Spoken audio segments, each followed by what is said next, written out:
Love and Murder. This cocktail has been named after that couple who, when they walk into the bar, people gasp.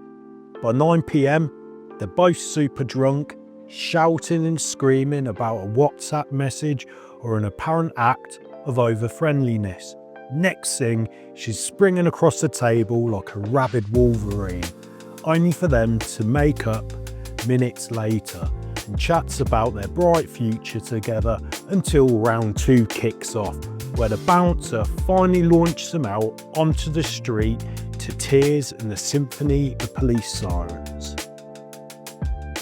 This is a bit of a different drink because they're not really using what you'd call a traditional base spirit today, but more what you could call supporting acts, including 2 really overpowering ones. So it's going to be a bit like the Battle of the Titans, the Godzilla v King Kong kind of scenario. And that's a Campari and Green Chartreuse, simple syrup, fresh lime juice and some saline solution. Let's kick this one off by adding 1 ounce, that's 30 ml of Campari to the shaker. Then follow this up with 1 ounce, that's 30 ml of Green Chartreuse. Add half an ounce, that's 15 ml of simple syrup.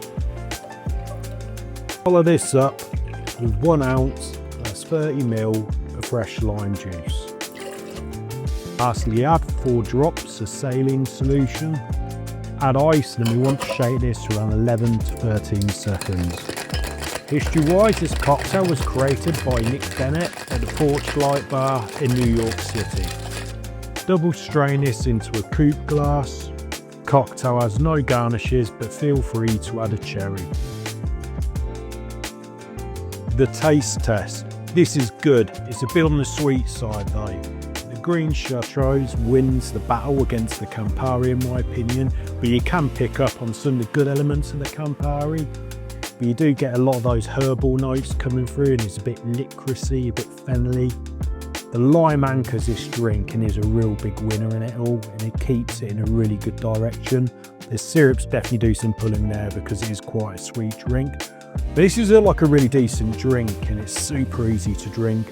I demolished this one in about 5 minutes. So I'm going to give this a 7.8 out of 10.